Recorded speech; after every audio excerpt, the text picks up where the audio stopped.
Choice है। आरिफ अकील साहब हमारे इसके साथ पुराने यहाँ के संसद रह चुके हैं और उन्होंने जो भी कार्य किया, अब उसके खुद से उनको वॉलंटरी सीट छोड़ देना चाहिए। क्या आदमी हो जो कि इसी इलाके का हो, पढ़ा लिखा हो, पढ़े लिखे में हमारे करीबी तरीन तो साजिद वकील साहब हैं। आरिफ अकील जैसे मजबूत कैंडिडेट यानी उस परिवार से आने वाला शायद दूसरा तो ऐसा कोई दिख नहीं रहा। सलीम भाई, जो आप जो अभी नाम लिए हैं सैयद साजिद अली एडवोकेट साहब का, इनके पास टीम भी तो वैसी नहीं है जो आप जो मैदान में चुनाव लड़ने के लिए मैदान में उतरेंगे तो आपके पास टीम भी तो। आपके उत्तर विधानसभा से कोई ऐसा उम्मीदवार दिख नहीं रहा जो आलोक शर्मा को हराए। कलीम भाई लेकिन एक ये है कि आपके पार्षद, कांग्रेस के पार्षद समझ रहे हैं, जिला अध्यक्ष, पूर्व जिला अध्यक्ष की बहु पार्षद है कांग्रेस से, और आपके 25 साल के कांग्रेस से यानी 30 साल के विधायक आरिफ अकील होते हुए आपके वार्ड नंबर 7 कोसदा में रोडों की हालत बहुत ही खराब है। कांग्रेस की सरकार बनेगी? कांग्रेस सरकार बिल्कुल बनना है। आप साजिद भाई मंत्री बनेंगे? हो सकता है बने, तो मैं खुद भी एक उम्मीदवार हो सकता हूँ, ऐसी बात छोड़िए। आप भी लड़ सकते हैं? मैं भी लड़ सकता हूँ, तो उम्र भी लड़ रहा है। अगर आतिफ अकील या आमिर अकील को टिकट मिलता है तो सीट निकलना दुश्वार हो सकता है? मुश्किल, बिल्कुल दुश्वार होगा। युवा को मिलता है तो फिर आलोक शर्मा को टक्कर देना मुश्किल हो जाएगा कांग्रेस के लिए। नहीं, हमें तो करें, साजिद साहब भी टक्कर देंगे इंशाल्लाह। दोस्तों, RH न्यूज़ 24 में आप सभी का स्वागत है। आज हमारी टीम एक बार फिर भोपाल के चर्चित विधानसभा यानी उत्तर विधानसभा में मौजूद है, और उत्तर विधानसभा जहां पर पिछले 30 सालों से कांग्रेस का कब्जा है, और इस बार जो शख्स 30 साल से जीतते हुए आ रहे थे उनकी तबीयत, उनका स्वास्थ्य ठीक न रहने के कारण शायद पार्टी किसी और को उम्मीदवार बनाए। तो यहाँ पर हमारे पास जनाब कलीम अख्तर साहब उपस्थित हैं, मौजूद हैं। हम उनसे आगामी चुनाव को लेकर के चर्चा करेंगे और उनसे ये भी चर्चा करेंगे कि कौन से ऐसे व्यक्ति होंगे, कौन से ऐसे उम्मीदवार होंगे मजबूत जो भारतीय जनता पार्टी के उम्मीदवार को कड़ी टक्कर दे सके। तो सबसे पहले जनाब कलीम अख्तर साहब, RH न्यूज़ 24 में आपका बहुत बहुत स्वागत है। बहुत बहुत शुक्रिया, आपने ये मौका दिया मुझे। और मैं तो ये कहूँगा, ये मौका जो है इलेक्शन का, ये एक तरह से हम जैसे वोटर्स के लिए एक त्यौहार का मौका है।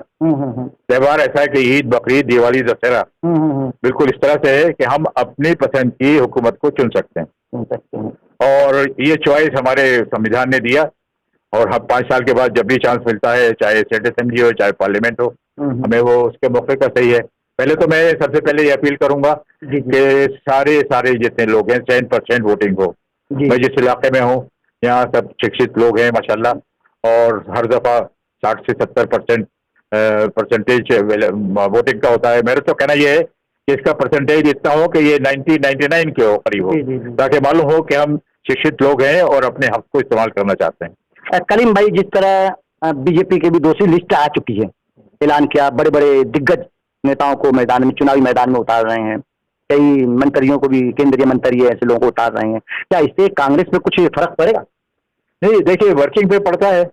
वर्किंग चाहे बीजेपी हो, चाहे कांग्रेस हो, चाहे आम पार्टी हो, कुछ भी हो, जो काम किया हुआ है फील्ड में उसकी कदर है।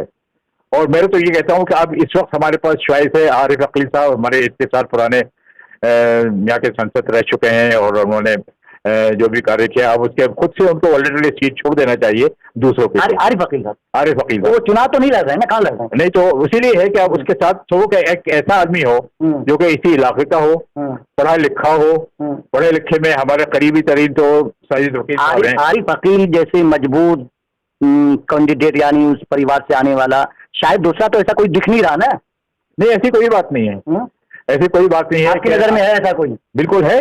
मैं तो बड़ा आपसे नाम ले रहा हूँ कि साजिद साहब इससे पहले पार्लियामेंट के इलेक्शन लड़े थे और अल्टरनेट है, और अल्टरनेट में हमारी तरफ से चॉइस है कि कांग्रेस अगर चॉइस रखती है तो एक पढ़े लिखे, समझदार और सुलझे हुए आदमी का चॉइस पहले कांग्रेस को चाहिए, फिर हमारा चॉइस है। हम तो बॉर्न कांग्रेस ही हैं, मैं और मेरा। करीम भाई, जो आप जो अभी नाम लिए हैं सैयद साजिद अली एडवोकेट साहब का, इनके पास टीम भी तो वैसी नहीं है जो टीम आप जो मैदान में चुनाव लड़ने के लिए मैदान में उतरेंगे तो आपके पास टीम भी तो। जी, आप कांग्रेस को हल्का समझ रहे हैं? साजिद भाई को नहीं, साजिद भाई का आप तो उसकी बताइए, उनका बैकग्राउंड किसका है? कांग्रेस का है। कांग्रेस का कमजोर समझ रहे हैं? कांग्रेस ने आपने देख लिया कर्नाटक में क्या किया, तो वही नक्शा यहाँ मध्य प्रदेश में लगा हो। तो बीजेपी ने भी तो गुजरात में कांग्रेस का क्या हाल किया? तो वो हर जगह ही तो गिव एंड टेक है पूरे इसकी यानी जो कहानी है जमहूरियत की कहिए तो वो यही है, कोई जीतेगा कोई हारेगा, जो जीतेगा वो पीछे बैठेगा, जो जीतेगा वो आगे आएगा। और आने के बाद अब हमारे चांस तो यही है कि भाई मामा जी हो गया बहुत, अब तो आने दो कांग्रेस को। अब कांग्रेस को जनता ने मौका तो दिया था। हाँ तो क्या करें, उनके साथ हुआ है वो कांग्रेस देखने रहे भाग जाते हैं। नहीं भागे नहीं, कांग्रेस थोड़ी भागे, 25 विधायक लेके चले गए, कांग्रेस नहीं भागे। फिर ये जो अब उस षड्यंत्र के बारे में मुझसे मत पूछिए आप, बहुत लंबी चौड़ी तफसील है उसकी, किस तरह से हुआ, कितने में सीटें बिकी, जो कि एक बदनाम धब्बा है। लेकिन आपके उत्तर विधानसभा से कोई ऐसा उम्मीदवार दिख नहीं रहा जो आलोक शर्मा को हराए? क्यों नहीं भाई, आलोक शर्मा का आप बता दीजिए, वो पहले महापौर थे, उन्होंने इस कोफिदा में क्या काम किया। हमारे एक दोस्त तो कोफिदा का नाम को सुनसान कर दिया, को वीरान कर दिया। वो इसलिए सड़कों का हाल देखिए, जब तक एक और हमारे महापौर थे हमारे कोफिदा में, उन्होंने सही हीरो को बहुत कुछ किया था। मगर अब तो बुद्धिमान ये है कि हमने नगर परिषद में, इसमें नगर कॉर्पोरेशन के अंदर कांग्रेस के सदस्य को दिया। अब अगर हमें भी चॉइस ही जाके हमारा आज आपके विधायक भी, आप आलोक शर्मा के वाले काम नहीं किया। आज उत्तर विधानसभा में आपके विधायक हैं कांग्रेस से, डबल इंजन की सरकार, यानी आपके पार्षद भी कांग्रेस के, फिर भी खस्ता हाल है आपका, कोई फायदा। रोडों को देख लीजिए। तो उसकी वजह है ना, उसकी वजह सही है कि अब कहें डबल इंजन की सरकार, तो डबल इंजन की सरकार तो वो होती है कि फंडिंग ऊपर से लेकर नीचे तक हो, फंडिंग तो होता नहीं। कहा किसने रोक लिया, अब बदल दीजिए, ऊपर शिवराज, बाद में शिवराज, फिर शिवराज। नहीं, बीजेपी कर दें, बीजेपी कैसे कर दें, दोबारा फिर कर दें तो वो तो हम सबक सीख रहे हैं। 15 साल कम नहीं होते भाई, कांग्रेस भी तो कर देंगे तो फट जाए, इस बार बहुत बीच लेके चले जाएंगे। देखिए एक रोटेशन वाला मामला है। मैं पॉलिटिकल साइंस का एमए हूँ, और एक पॉलिटिकल हिस्ट्री होती है कि कोई जीतता है कोई और हारता है, और एक कलीम भाई, लेकिन एक ये है कि आपके पार्षद, कांग्रेस के पार्षद, समझ रहे हैं, जिला अध्यक्ष, पूर्व जिला अध्यक्ष की बहु पार्षद है कांग्रेस से, और आपके 25 साल के कांग्रेस से, यानी 30 साल के विधायक आरिफ अकील होते हुए आपके वार्ड नंबर 7 कोफिदा में रोडों की हालत बहुत ही खराब है। नहीं तो रोडों की हालत हुई कि हमें कोई बीजेपी गारंटी है? बीजेपी के आने से अब मामा जी तो क्या है, मौका दिया जाए। मौका 15 साल से दिए हुए, अब कौन सा मौके? 25 साल से तो आरिफ अकील को दे रखे हैं। आरिफ अकील पार्षद थे, मगर उनके पास इतना फ्री हैंड था। अब मैं पॉलिटिकल साइंस के हिसाब से बता रहा हूँ कि अगर आपके पास सरकार उस गवर्नमेंट, उस सरकार की, उस पार्टी की नहीं है, तो वो इजी हैंड है क्या? एमएलए को नहीं है, इजी हैंडल हो ही नहीं सकता फंडिंग से लेके। अब अगर वो है, आप कर्नाटक का सुन लीजिए, कर्नाटक का सुन लिए तो गुजरात का भी सुन लिया, उसके अंदर नहीं, उसके अंदर फंड नहीं मिल रहा उनको। जो फूड स्कीम जो है कर्नाटक ने शुरू किया, तो फंड उसका हमारे पास पैसे नहीं है, हम नहीं दे सकते पैसा। तो ये जब तक ये चीज करेक्ट नहीं होगी, ये तो एक तो लिबरल होने चाहिए पॉलिटिकल साइंस की। लेकिन मामा इतनी योजना कर दी, तो इसके बीच में आपकी यानी कांग्रेस की नैया कहाँ पार लग रही? नहीं देखिए, अनाउंसमेंट, खाली अनाउंसमेंट से कुछ नहीं होता। ये भी तो रहे, आ तो नहीं, कहाँ आ रहे हैं, महिलाओं के खाते में आ रहे हैं, वो कब तक आते हैं वो देखेंगे ना। वो तो सुन लीजिए ना, उन्हें ये एंटिसिपेट कर रहे हैं, बड़े बड़े मंत्री उतर रहे हैं, ये एंटिसिपेट ये कर रहे हैं कि अभी खजाना खाली कर दो, पूरा खजाना लुटा दो, ये स्कीम वो स्कीम, भले ही बाद में मखरूज हो जाए। मखरूज क्या, उसके बाद हम सरकार में रह नहीं रहे, क्या भरोसा? आप मुझे खुद बताइए, जिनको कल का भरोसा नहीं है कि मैं ये दुकान रखूंगा नहीं रखूंगा, अब वो दुकान लुटाना शुरू कर दो। यानी कांग्रेस की सरकार, भैया ये भी ले जाओ, ये भी ले जाओ, ये भी ले जाओ फ्री में। कांग्रेस की सरकार बनेगी, कांग्रेस सरकार बिल्कुल बनना है। साजिद भाई मंत्री बनेंगे, हो सकता है बने, मंत्री बने, बिल्कुल हो सकता है, और हम तो दुआ कर रहे हैं कि मंत्री बने। लेकिन कांग्रेस पार्टी को सोचना चाहिए, खुद ही कांग्रेस को ये सोचना चाहिए कि कौन सूटेबल कैंडिडेट है और किस इलाके की क्या डिमांड है। मकसद सबसे भी ये होता है, उत्तर विधानसभा की डिमांड है कि साजिद अली की उम्मीदवार हो। बिल्कुल हमारे तो पूरा दे देंगे आलोक शर्मा को। आलोक शर्मा को क्यों देंगे भाई?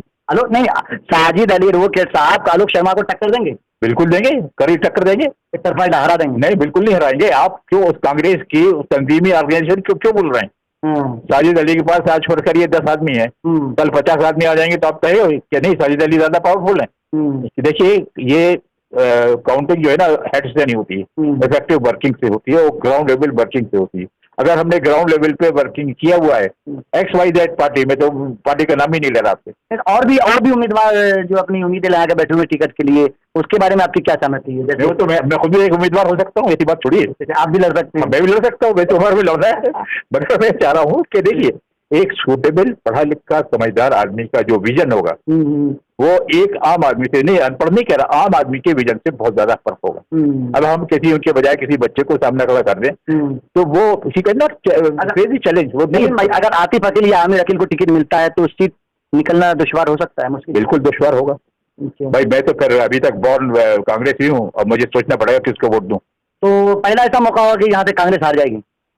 कांग्रेस हार जाएगी, जीत जाएगी। नहीं, अगर आतिफ अकील अगर आमिर अकील को देता तो कहीं नहीं, वो देखिए चांसेस तो मैं कोई प्रोडिक्शन कर नहीं सकता, भविष्यवाणी नहीं कर सकता, मगर ये जो भी इंडिकेटर्स हैं वो यही हैं कि लोग उनसे कांग्रेस से खुश हो न हो, मगर एक कैंडिडेट के होने से बहुत ज्यादा फर्क पड़ता है। अगर एक right candidate in the right place अगर है तो उसकी वैल्यू अलग होगी। कांग्रेस जीते ना जीते बात की बात है। हमारा अगर कांग्रेस न जीतती है और हमारा अगर राइट कैंडिडेट है तो कम से कम वो विधानसभा में आवाज तो उठाएगा हमारी, और आवाज भी नहीं उठाएगी वो चुप बैठे रहेगा।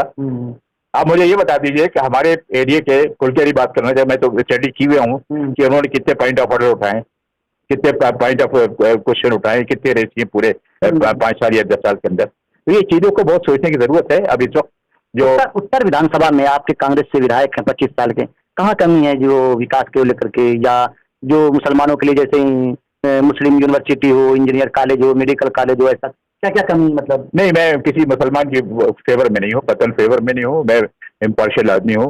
और इम्पार्शियल आदमी से मैं चाहता हूँ कि जिस क्षेत्र में भी काम हो उस काम में कोई बहुत दिखावे साफ देखने वाली काम आना चाहिए, यूनिवर्सिटी की जरूरत है। आप अपने विधायक के कार्य से कितना खुश हैं? मैं 50-50 है।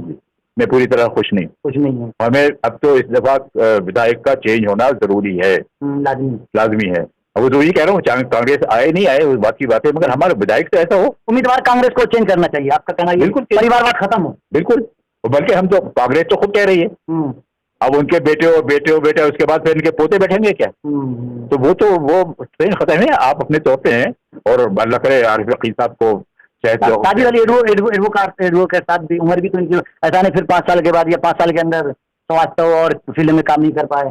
कौन? राजेश साहब? मैं आप देख रहे हैं मेरी उम्र कितनी है? मेरी 80 साल है। मैं अभी भी एक्टिव हूँ और आपके कंधे के साथ कंधा मिला के चलने में तैयार। लोगों का कहना कि नहीं कि युवा कैटेगरी में युवा लोगों को नहीं, युवा देखिए युवा को कैटेगरी को दो, मगर मुझे आप युवा का ये बताइए मैच्योरिटी है, सेंस ऑफ पॉलिटिक्स है? बिल्कुल नहीं है। वो जैसे कहते हैं ना एक तरफ कोई भीड़ चली तो उसी तरफ आप भी चल दिए। You should have your own opinion. अगर किसी युवा को मिलता है तो फिर आलोक शर्मा को टक्कर देना मुश्किल हो जाएगा कांग्रेस के लिए। नहीं, हमें तो कह रहे हैं साजिद साहब ही टक्कर देंगे इंशाल्लाह। दोस्तों ये थे कलीम अख्तर साहब जो बिल्कुल कह रहे थे कि अगर कांग्रेस को उत्तर विधानसभा में अपनी जीत हासिल करनी है तो सैयद साजिद अली एडवोकेट साहब को टिकट दे और हम सब मिलकर के उसको जिता करके लाएंगे। कैमरामैन बिलाल के साथ ओवैस रहमानी की रिपोर्ट।